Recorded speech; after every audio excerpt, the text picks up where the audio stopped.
Let's see this question. इस question में अगर हम बात करें तो क्या कह रहा है, अपने को दो इक्विलिब्रियम दे रखे हैं, x gas changing into y gas plus z gas, इसका इक्विलिब्रियम कांस्टेंट दे रखा है 3, और a gas changing into 2 b gas, इसका इक्विलिब्रियम कांस्टेंट दे रखा है केपी दे रखा है 1।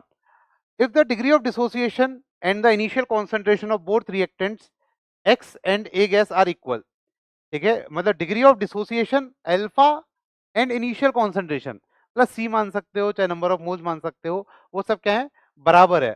तो फिर आपसे क्या पूछा है, the ratio of total pressure at equilibrium, दोनों का, इसका और उसका, दोनों इक्विलिब्रियम का पूछ लिया कि x:1, तो x निकालना है। तो चलो देखते हैं। हमको दे रखा है x gas changing into y gas plus z gas, ठीक है। इसका Kp1 दे रखा है कितना, Kp1 दे दिया, डेट इज इक्वल टू 3। समझ में आया? अच्छा, क्वेश्चन क्या है, again concept of KP, KP के ऊपर क्वेश्चन पूछा हुआ है, ठीक है। तो देखो, इसमें मान लेता हूं इसके इनिशियल टी इक्वल टू 0 पे कितने हैं, ए, टी इक्वल टू टी पे कितना होगा, ए माइनस ए अल्फा, इसका कितना होगा ए अल्फा, इसका कितना होगा ए अल्फा, ठीक है।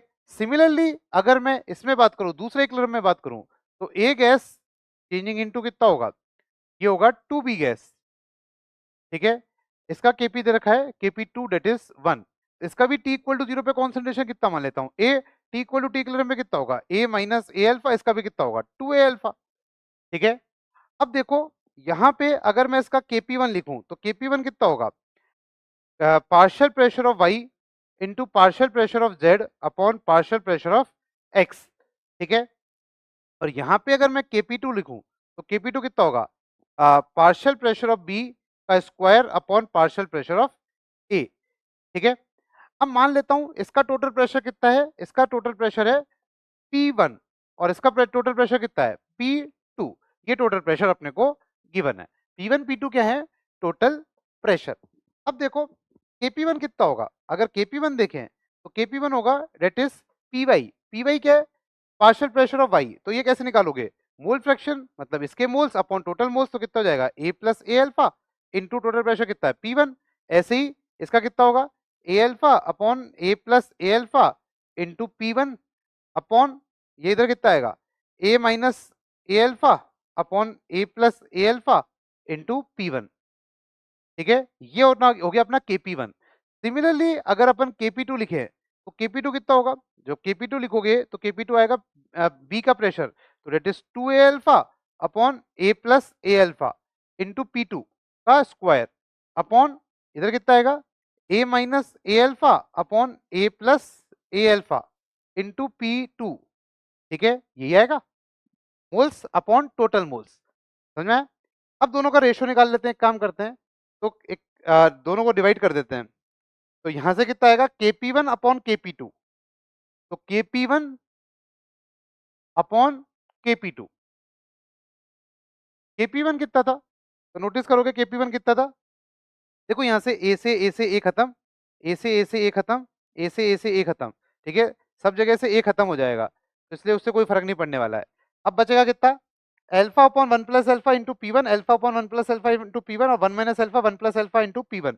तो यहाँ पे जब देखोगे alpha upon 1 plus alpha into P1, similarly alpha upon 1 plus alpha into P1, ऐसे ही 1 minus alpha upon 1 plus alpha into P1, ये तो हो गया Kp1 अपॉन Kp2। जब Kp2 डिवाइड करोगे तो Kp2 कितना था, तो जब Kp2 डिवाइड करोगे तो Kp2 आएगा 2 alpha upon 1 plus alpha into P2 का स्क्वायर, तो ये आएगा 2 alpha upon 1 plus alpha into P2 का स्क्वायर अपॉन 1 माइनस अल्फा, हाँ 1 minus alpha upon 1 plus alpha, 1 minus alpha upon 1 plus alpha into P2, ठीक है।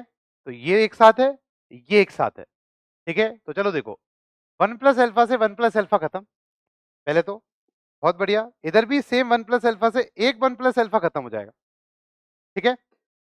अब यहाँ पे अगर अपन देखें तो 1 माइनस अल्फा से 1 माइनस अल्फा भी खत्म, समझ में आया?